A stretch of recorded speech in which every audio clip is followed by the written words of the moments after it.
Primetime local news, serving the Lakeland and Midwest regions. Hello and welcome to Primetime Local News. I'm Lane Hoffert. Thousands of people are in Lloydminster this week for the 2024 Saskatchewan Summer Games.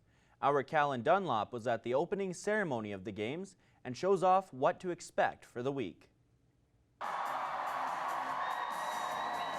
The flame was lit and the Games have begun in Lloydminster. The Saskatchewan Summer Games have returned to Lloyd after losing the 2020 Games to the pandemic. I had the pleasure of going to North Battleford in 2018 and receiving the flag to bring it to Lloyd for 2020, and we know what happened there. From that point on, the Games Committee came back together, working with Saskatchewan Sports Council, and said, hey, we'd like the opportunity to host those games that we never got the chance to. The opening ceremony packed the Civic Centre, and Mikey Dubbs, local Lloyd athlete, speaks highly of the night itself and the honor of emceeing the event. You know, it's to see all these youth and the faces, and everyone wants to give her their best and shine all week. It felt like an honor to do it. So it kind of, gave me the jitters and I had to shake it off. But yeah, tonight was phenomenal. Like, everyone was really jacked up, and I think the week's gonna be amazing, to be honest. Over 1,800 Saskatchewan athletes have gathered together to compete.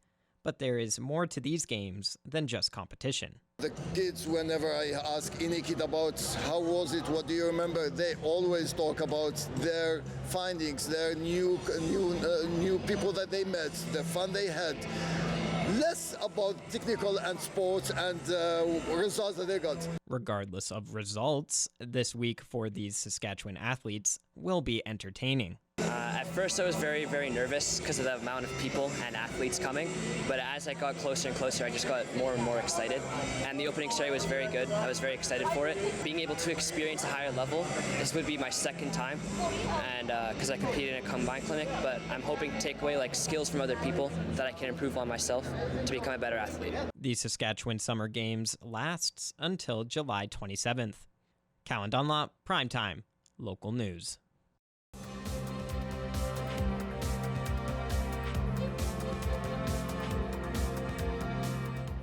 The Sask Summer Games are now underway in Lloydminster. Our Thomas Wildman has more on women's volleyball down at the Service Sports Centre.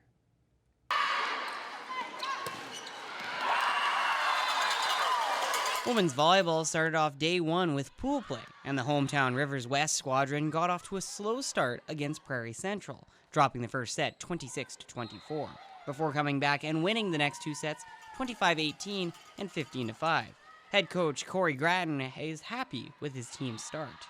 Started to relax a little bit. I think that was the biggest thing. There's a lot of fans watching, lots of family and friends. So I think just working those nerves out from the first match to the second made a lot of difference. And once they settled in and started to enjoy the experience a little more, the gameplay got a lot better. So Game 2 saw the girls come together and win both sets against Southwest 25-16. We just all had a really great attitude. We all just working as hard as we could. Everyone was hitting and swinging and didn't get down themselves, which was pretty great. Our mentality and our support for each other that kind of pulled through. And then if we made a mistake, we just moved past it, tried our best to bond.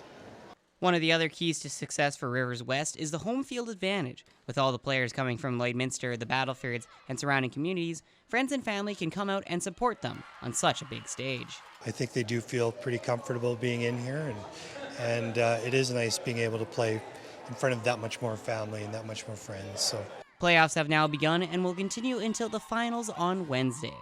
Thomas Wildman, Primetime, Local News. With the Saskatchewan Summer Games now underway, athletes from all over the province have gathered in Lloydminster to compete in the week-long event. One of today's events was tennis, which was played at Bud Miller Park. Caleb Vidal and Tej Desai are athletes competing in tennis at the Games. They say getting the chance to play in the Summer Games is a unique experience that they do not take for granted. It's a pretty cool experience. We're lucky to be able to play. Not many people get to do this, so it's pretty cool. Just like Caleb said, not many people get this opportunity, and this opportunity's you gotta cherish it, and that's what we're doing here. We're having a good time, and I hope everyone else here has a good time too. Caleb and Tej are both from Lloydminster, which means they get to compete in front of a hometown crowd. They are grateful for the experience of being local athletes. Even more special, we get to represent Lloydminster. Yeah, it's pretty cool. It's really nice representing your hometown, and playing here is very special to me because hometown, so we don't get these many opportunities. Tennis matches at the Saskatchewan Summer Games will continue tomorrow as well as Wednesday. The world's best athletes are descending on Paris as the 2024 Summer Olympics are set to begin on Friday. Preparations are underway throughout the French capital ahead of the opening ceremonies later this week. It's expected to include the city's most famous monuments, including the Eiffel Tower. More than 10,000 athletes will be competing. Now let's take a look at your egg prices.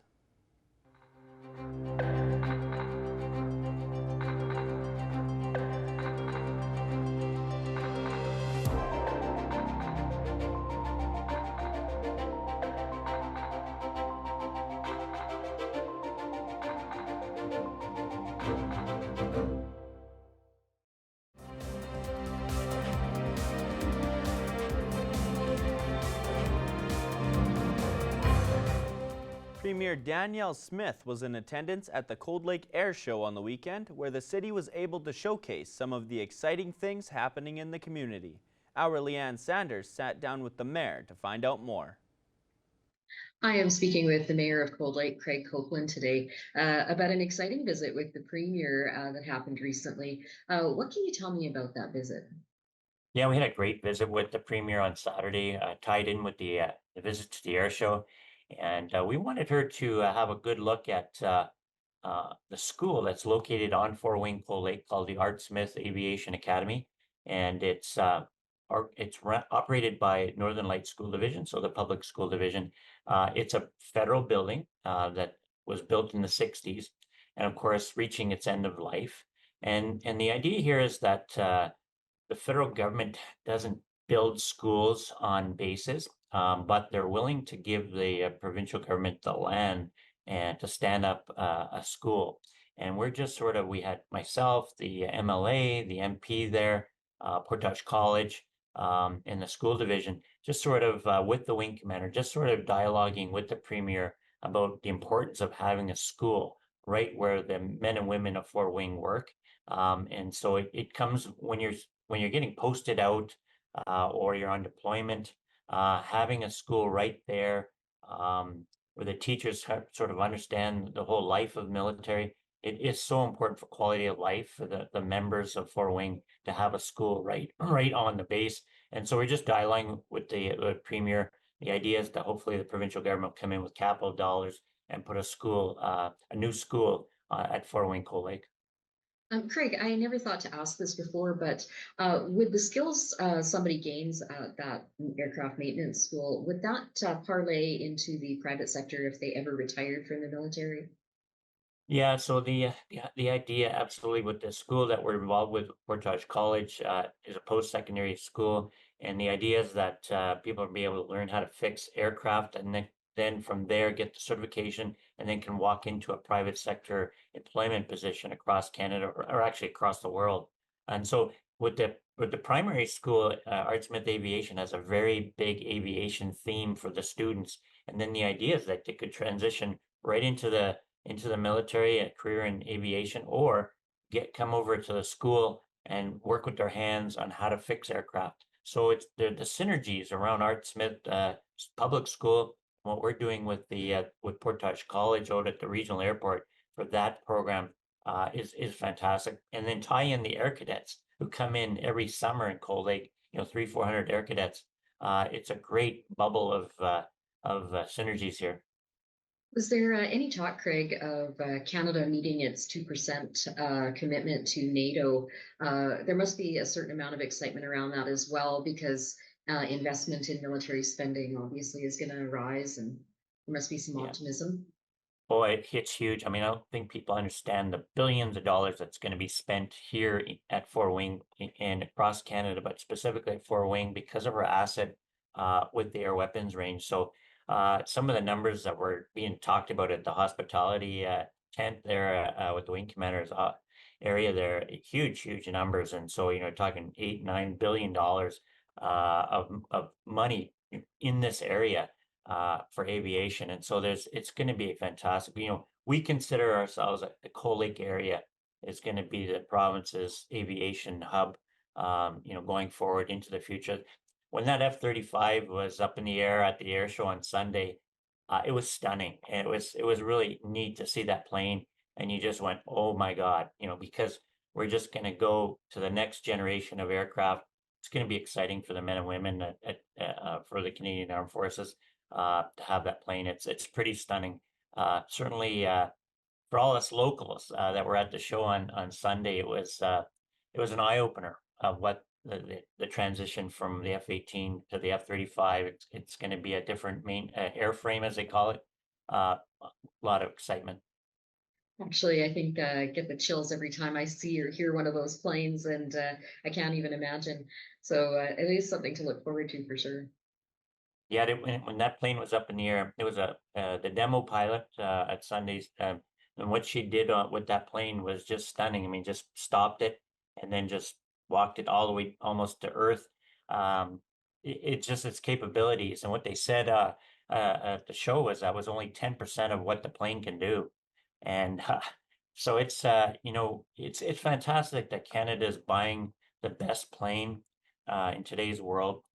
We deserve it, and I think the 2% NATO commitment. I think Canada's taken for granted our freedom, and I think we're long overdue that we start investing in our military again.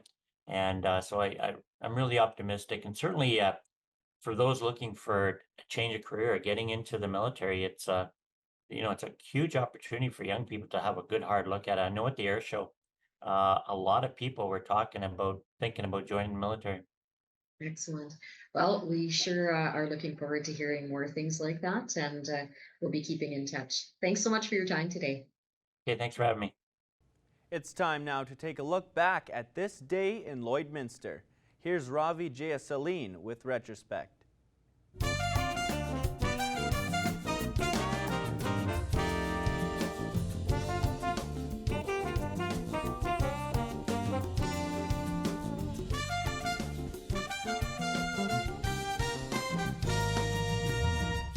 This week in Retrospect. Recent farm fatalities spark up concern during the 1990 Farm Safety Week in Alberta.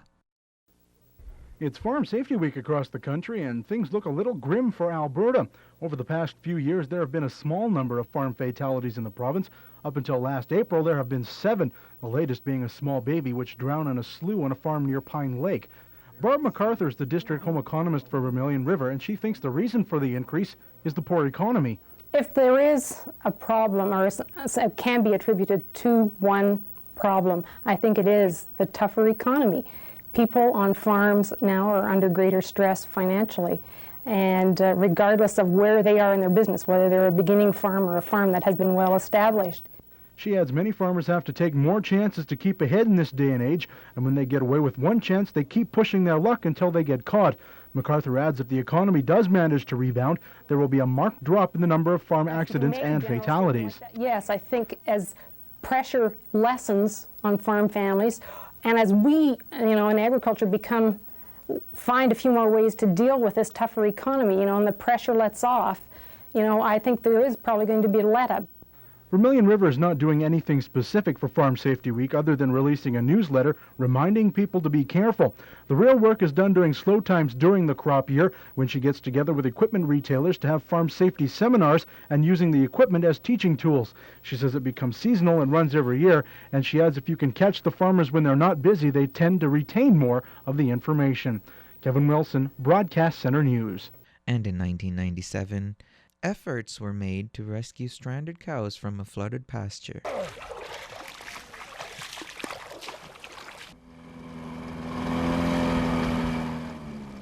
The river got fairly seriously high on the weekend, about Saturday, Sunday, and we've been working at it the last couple of days.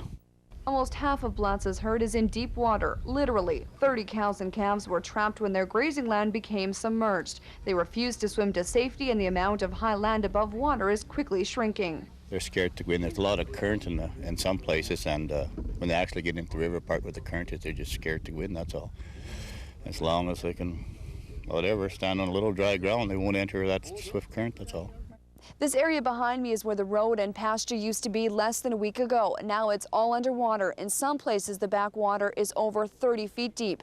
And although the water continues to rise 11 inches every 24 hours, the rescue operation continues or the cows will die. About 10 people, friends, family, and neighbors armed with 3 boats and some rope have already been at this for several days. They scare the animals out of the willows where they're hiding and try to lasso the calves and take them to dry land. The mothers will usually swim over during the night. So far, it's worked. Only 9 cows and their calves remain trapped. They're coming your way, you guys. We knew it was rising. I knew they were over there, but I didn't expect the river to come this high, I guess, and maybe waited a little too long or whatever. But I tried sooner to get them out, and they just wouldn't come. As long as you got lots to eat, they're not going to come out till they're trapped, I guess. Almost 200 acres have been flooded along the Beaver River in this area due to the large amount of rain. Other farmers have also had to rescue animals. Platt says it's nice to be able to count on neighbors. If it wasn't for neighbors and friends and relatives, well, you couldn't do it by yourself, so you need them. Most of this hard-working crew can't even swim, but that hasn't stopped them from lending a hand. Their spirits are about the only thing that hasn't been dampened. No luck on this fishing trip, but the cows were scared onto higher ground. Calves caught earlier in the day will spend the night here as bait to lure their mothers across. The rescue operation will continue until everyone is safe and sound. And the Blatzes hope one day soon they will again be able to tell where their pasture ends and the river begins. Near Meadow Lake, Julie Matthews, NewsHour. And lastly, shortage of physicians in the year 2000 changes the face of pharmacies in the province. As it becomes increasingly difficult to get an appointment with the doctor, more people are turning to their local drugstores for advice, and it's changing the face of pharmacy. I know that when I talked to people who graduated 20 years ago, they counted, they labeled, that was the end of the story. So I don't know if it's the shortage of physicians that made this or that we're more accessible. I think that's part of it. You know, you don't have to make an appointment to see me. You just push open the front door. You may have to stand for a little while, but you'll see me. The problem can also be attributed to the aging baby boomer population. More people require prescriptions and things like blood pressure pills. As well, there is limited enrollment of pharmacy students in universities, and upon graduation, more of them are leaving the province. Since we're a smaller community, it seems like we have a little bit more trouble attracting people to our area. People coming out of university, you know, might not see this as a place to live. In the States, for example, the starting wage for a pharmacist right out of school can be as high as $80,000 a year. That's difficult to compete with. Rural communities are having a hard enough time as it is filling the shifts with the pharmacists they have now. If we think someone's going to quit or somebody tells us, you know, I'm quitting or I'm going on mat leave, it's a big deal. You know, we're short and we need a body. These days, pharmacists spend a great deal more time with each individual customer, counseling them about medications. It's something people have come to depend on. You know, I get most of my advice from the druggists. Well, I don't know. Your doctor should be the one, but I think your pharmacist knows what's in the drugs. Doctors, if he can't do his job, you know, or the people aren't asking him the questions, they rely on somebody that's not so busy. They can't get in to see their doctor. It's evident something has to change, whether that means increasing enrollment or offering more incentives to work in rural communities. As it is, pharmacists in Lloydminster already make $3 to $4 an hour more than their Edmonton or Saskatoon counterparts. Rochelle Chandria, NewsHour. And that's all for this week in Retrospect. Retrospect is brought to you by Webb's Machinery. Find New Holland products at Webb's Machinery, your dealer in Vermilion, Vegreville, Lamont, Wainwright, St. Paul, and Consort. We'll have more primetime local news after the break.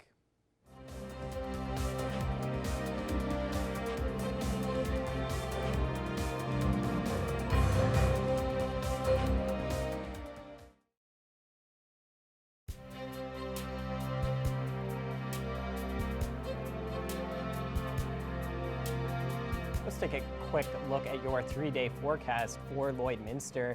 And if you hadn't noticed, we are in for some very hot weather. Tomorrow, a high of 33 and a low of 18, and we're not going to be really experiencing any clouds this weekend either. A little bit on Sunday, but not much, with a high of 32 and a low of 17 there. And then on Monday, more sunny weather with a high of 33 and a low of 17.